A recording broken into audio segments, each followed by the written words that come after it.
living fully alive in every way. You're listening to Relationship Prescriptions with Dr. Carol.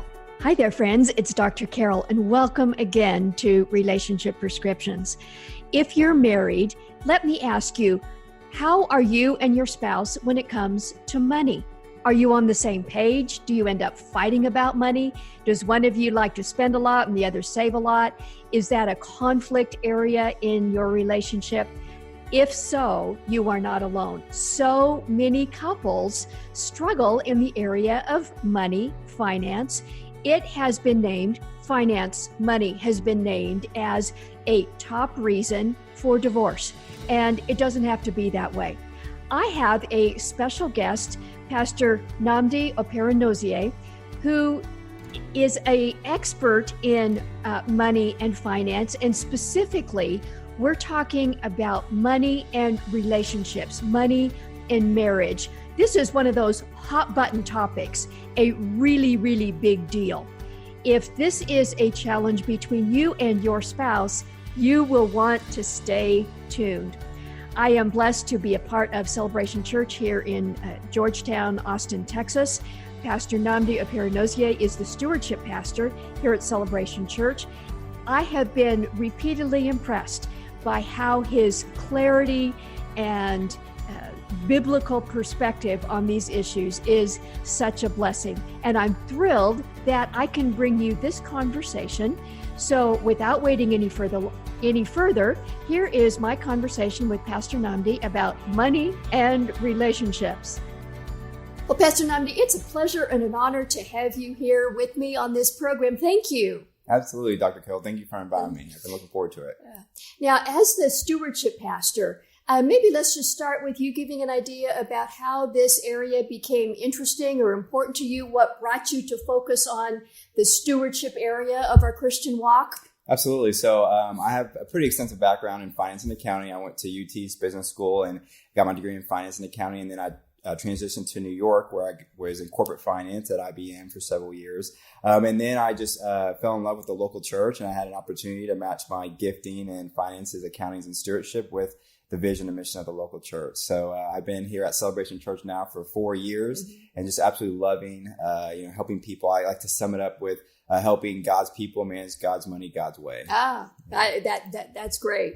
Well, when people hear the word stewardship, I know some people are just going to, their fists are going to clench and they're going to get all uptight. They're thinking somebody wants my money. Yes. And that feeling has been too often present, but that really isn't how God feels about all of this. And it's not how he wants us to feel about all of this. And you probably hear that kind of thing from people when you talk about money. Absolutely. So just unpack that idea a little bit. Yeah. So unfortunately, over the years, first of all, no one even uses the word stewardship very often unless you're in the context of church most of the times. Right. But that was just an old farming term back in the day. But now I guess a better word is more like managing money, right? Managing your finances. And so stewardship, a lot of people think like when it comes to church, they want something from you, which is this idea of raising money for some kind of building, some kind of campaign or an initiative. But, here at Celebration Church and just overall stewardship ministry and church is we want something for you. How can we teach you to manage your money?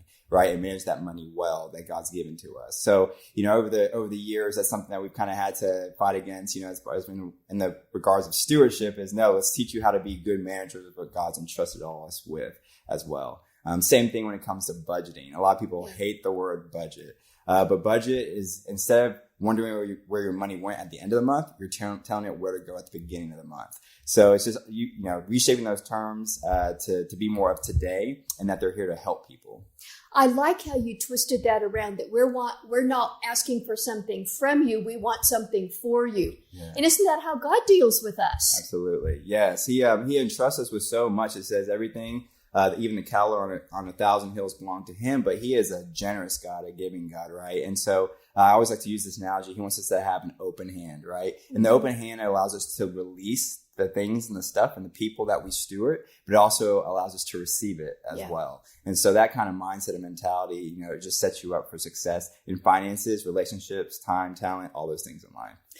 And you said the $64,000 word, relationships. Yes. So often on this program, we talk about relationships and marriage primarily and others But I am sure that in your work in this area, you have seen how money problems impact marriages and relationships. Absolutely, I have. And so it hits across the board. So if you look at the statistics, they're pretty staggering. First of all, if you look in the area of business, right? The Wall Street Journal came out with an article and said the number one stressor of workers is their personal finances because they're living to paycheck.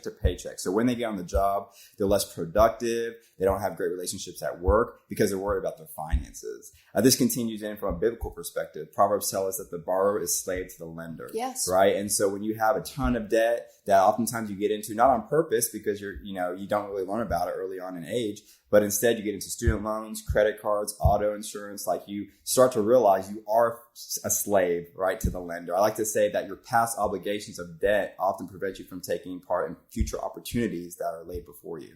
And then finally, one of the biggest and largest areas is really finances and marriage. Yes. The studies show that 50% of marriages cite finances as the number one leading cause for them being divorced. Wow. So it is staggering. And so you can imagine from a local church perspective, if we can help marriages, yes. That is a huge win for us as well. So my wife and I have been teaching premarital finances for years now. It's something that's near and dear to my heart, is helping couples as they either enter into marriage or they've been in marriage and now they're trying to figure out how do we get on the same page with our finances. In surveys I have done of the people who follow my writing and work and so on, communication in marriage is a huge issue. But in their communicating about money, couples don't talk about money. They fight about money, yes, but they don't talk about it. Mm-hmm. Absolutely. I mean, the Bible talks about two becoming one, right? And that becoming one process is very difficult. And what people realize is oftentimes you don't really talk a lot about money in the beginning, right? It's something that a lot of people consider a little taboo. Right. And so that's why we focus on it before marriage, but even in marriage. So a couple of things that you have to consider is there's these words I'll use. Are you a free spirit or are you a nerd? Right? This comes from a financial peace term. And so a nerd is that person who loves structure. They like organization. They love to put together the numbers and the budget, and that just spins their wheels. They love it, right? But then you have the free spirit, and they aren't necessarily that they couldn't do those things, but they prefer to look big picture, high level, not get into the details, think about the fun, the futuristic things of life.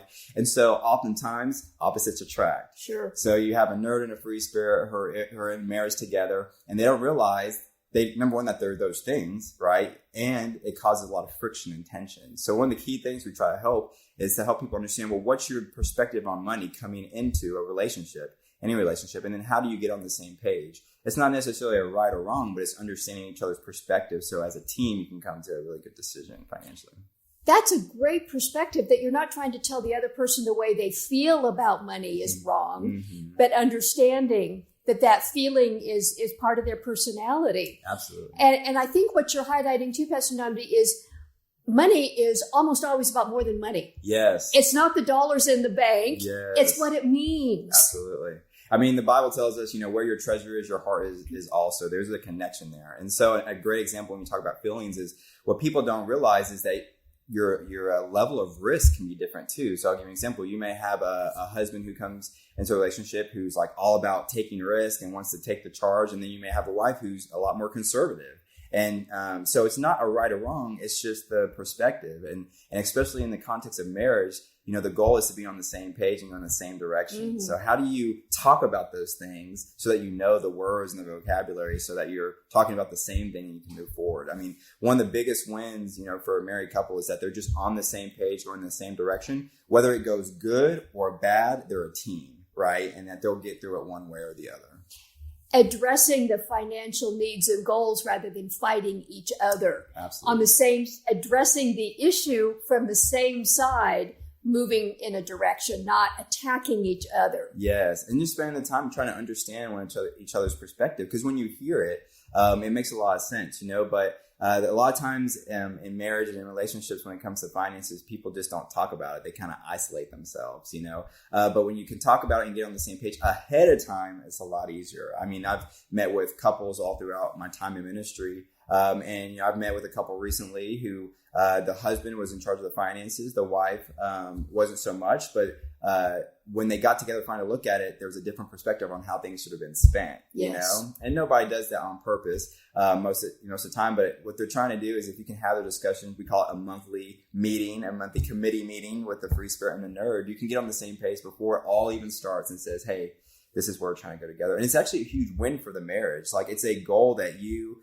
do together, you set and you achieve, you adjust along the way. And it can actually be a really great process. I mean, we always say we would love for finances not to be a burden, but instead be a blessing, right? And so that's the goal in the area of stewardship and marriage and finances.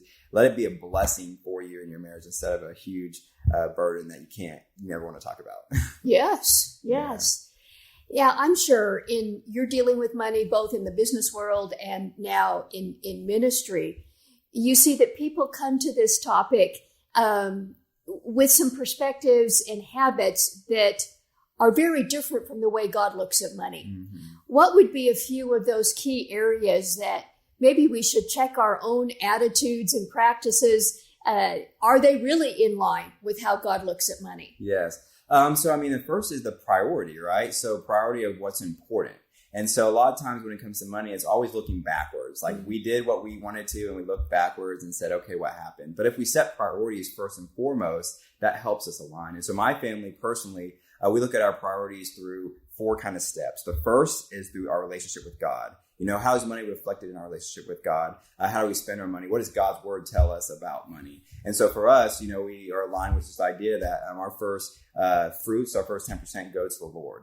The second on our priority list is our marriage. You know, that's the most important relationship for us after our relationship with God. And so I'm investing in date nights with my wife. You know, we're investing in, you know, the things that will help us stay together for a lifetime. Because we also talk often about how weddings, there's a lot of focus on weddings. And in the beginning, it's exciting. Right. There's nothing wrong with that. But the main goal of marriage is to finish together and to finish well, right? And so investing in that.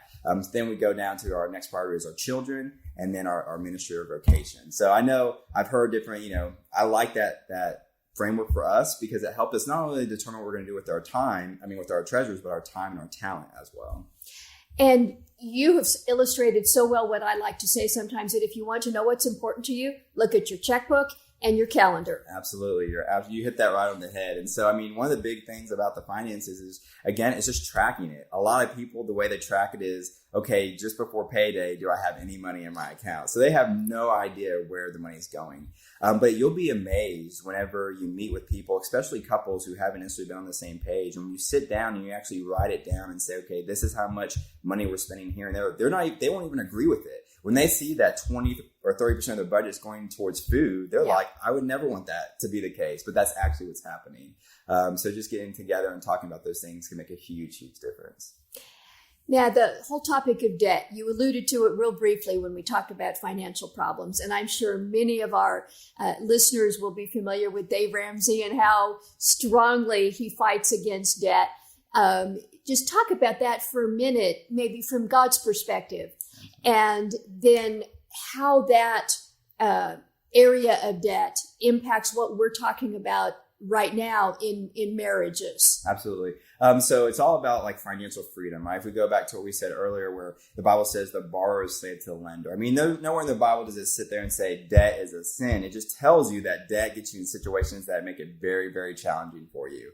And so what happens a lot of times is, especially in the context of marriage, both of you have lived separately, for various years, and you bring in different kinds of debts. And so, what we always encourage is that you at least talk about those things, because what's very difficult is whenever you're married and you're a few years down the road and you find out your wife has a $50,000 student loan that you had no idea about, or there's $20,000 of credit card debt that's been accumulating on the side, right? And so this debt, again, it just takes these past obligations that we make that we can't necessarily afford. You think you go on that nice vacation and it's done, but it actually causes that vacation to come home with you. Oh, right? yes. And it doesn't usually happen right away. It happens slowly over time. And so one day you wake up and you're looking at your checking account and it's now going negative. And you realize because all those debt payments have just added up. And we just live in a culture where that is a huge thing. Like when we go through this church-wide initiative in the fall, we're calling it Defying Gravity, which is the idea that consumerism just draws us in. As soon as you wake up, you're being marketed to, right? And so we spend our money so quickly and it's out the door. But how can we defy gravity? How can we get out of that mindset and instead become financially free? Imagine a time when you wake up and your conversation with your spouse isn't like, how are we going to pay the car payment this month? It's, hey, where do we want to go on vacation? Hey, our kids are getting to the age where they're going to buy their first home. We've saved $10,000 as a blessing for them to have their first down payment. Those are the conversations you get to have. But understanding that, it happens over time, right? It didn't take us a year or two or 5 months to get into the debt. So it might take us some time to get out of it. But when you attack it with gazelle intensity, or that intensity of all in, you can get rid of it usually quicker than you realize, but it just takes that focus. For people, whether they're individuals or couples who are finding themselves in money trouble, whether it's debt or that they're fighting about money and whatever, you've mentioned a couple things already: understanding each other's money personality or feeling, whether they're a nerd or a free spirit.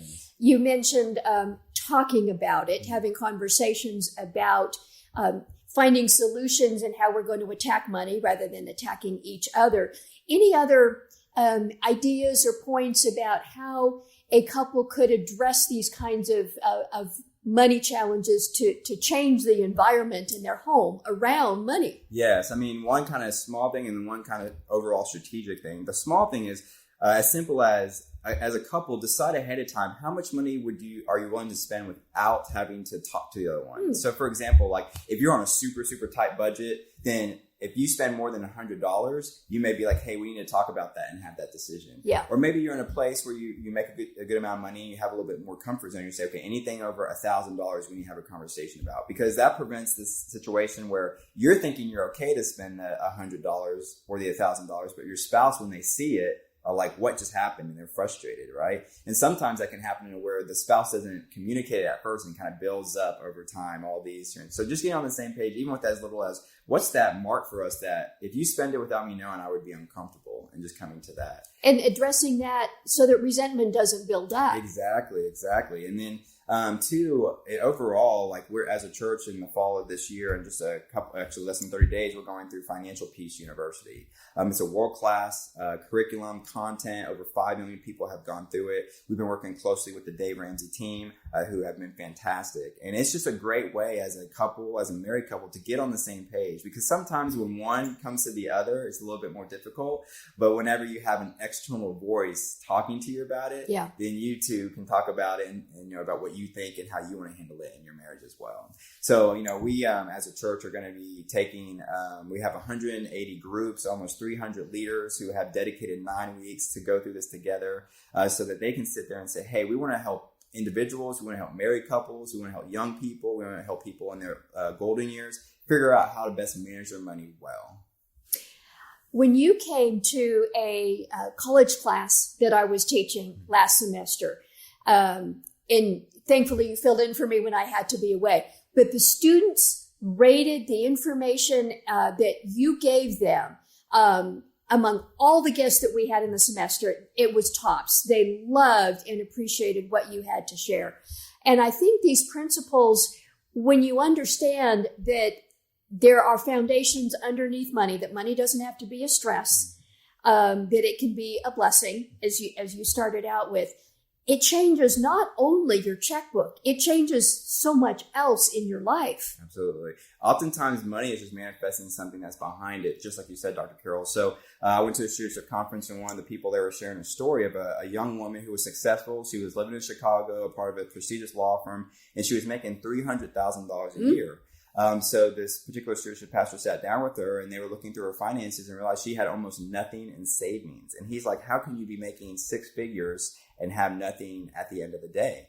And it didn't come to that she didn't care about money or she just spent it frivolously. But when she was a young girl, she had to work from a young age, and her father would always take the money. He would never tell her why. It was just as soon as she made the paycheck, he would take it. Wow. So in her mind, she connected with, if I don't spend the money, it's going to be taken from me. Right. And those are the kind of things that can pop up. That money is just an indicator or manifestation of something that's deeper that's happening on. Trust is another big thing, right? Especially in marriage. My wife has gone through a lot of difficult childhood and stuff with molestation and sexual abuse, and that can cause trust issues as well. Sure. And what happens is that comes out in the money. They're like, this is my money. This is what I make. I don't want to share with you. I don't trust you. And so it's not necessarily a money thing. It's a trust or identity thing as well. So money goes much deeper than just your checkbook, but it definitely goes into the heart level as well. Yeah. I'm hearing another recommendation here for our listeners, and that is, if you or in your marriage, if you're struggling around money, look underneath. Ask what is behind the struggle or fight or whatever that we're having about money. What does money mean to me or to us? Absolutely. Yes. And I mean, and if I bring it to the world of church ministry and Bible, because that's the lens that I look through. Yes. Even when it comes to the idea of generosity, so you have stewardship, which manages your money well, but then you have generosity, being generous with an open hand. And when you think about like, this is my money, that this is what I work for, it's all mine, it's much more difficult to be generous. But when you realize it doesn't belong to you, but God's just given it to you to steward, it changes your perspective. And this has hit home for me and my wife when we lived in New York. I was a single income family that we had chosen that she would stay home with the kids. I was a pastor on staff living in New York, which was not cheap. And so we were living in a 2-bedroom condo with 2 kids and a baby on the way. And we had just signed a lease, and we said, okay, this is where we're going to be, because we couldn't find anything else. And so God actually brought this couple into our lives through the local church, who invited us for lunch over, and we just thought they wanted to talk. They were new to the church, but they said, we actually heard God tell us that you should stay in our house for 2.5 years. It's 4-bedroom, had a huge backyard, a huge front yard, while they went on an international engineering assignment with an engineering firm. And so, when you're given a gift like that from someone, when you're given it from God, like, you realize that house doesn't belong to you, right? That you've been trusted with it. And so you make sure it's clean, you make sure it's maintained, all that stuff, because the owner's going to come back one day, right? And so what's amazing about this generosity thing with an open hand is that God didn't just sit here and say, hey, I'm telling you to do this in my word. He is a God who leads by example. So he gave the biggest gift, which was his son, Jesus, right? He didn't give his second best or his third best, but his very best. And so that's another reason why I'm just so passionate about being good stewards, because I think about our owner, I think about God, and that when we were separated with him from our sin, and he had the opportunity to either leave us and let us go to our own sin, or to come and get us through his son, Jesus, who died on the cross in our place for the forgiveness of our sins. So we serve a God who is generous. We serve a God who wants us to be good stewards. He serves a God that he'll do more with the 90% after we give than the 100% if we kept it. And it's just amazing what he'll do in that process.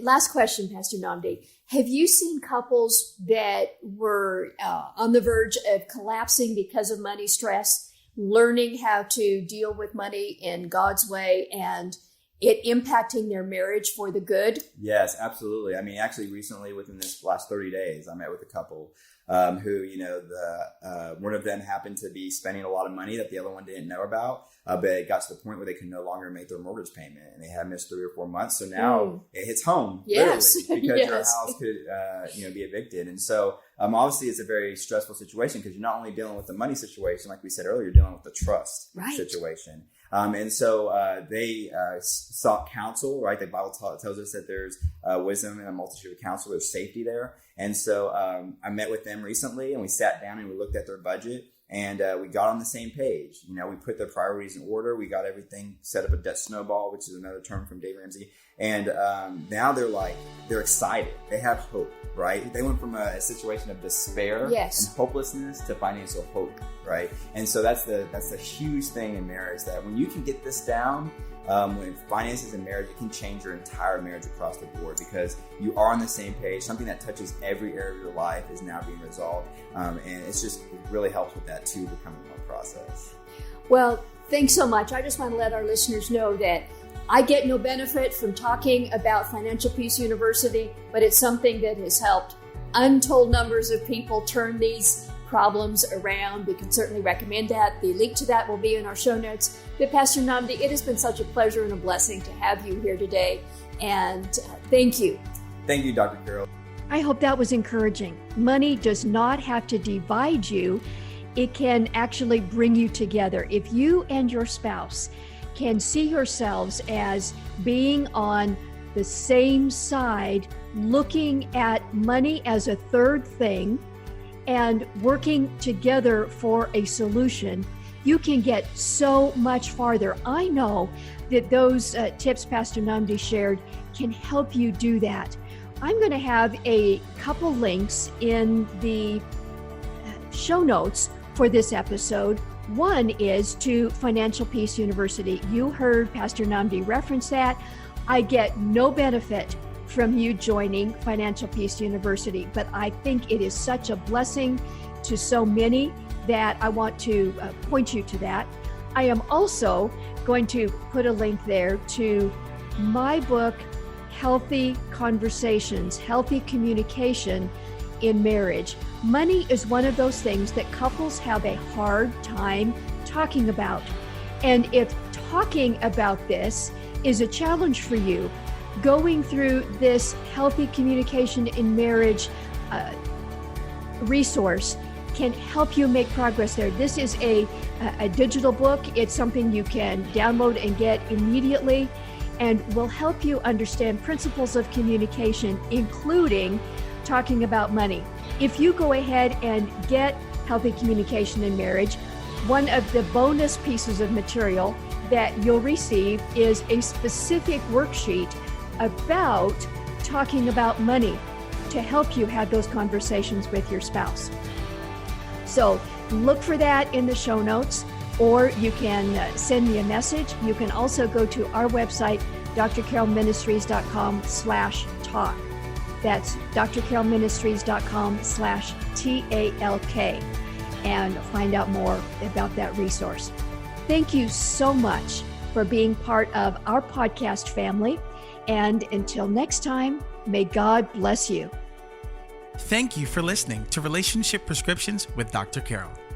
Our purpose is to provide trustworthy resources that help you and others live fully alive in every way as God intended.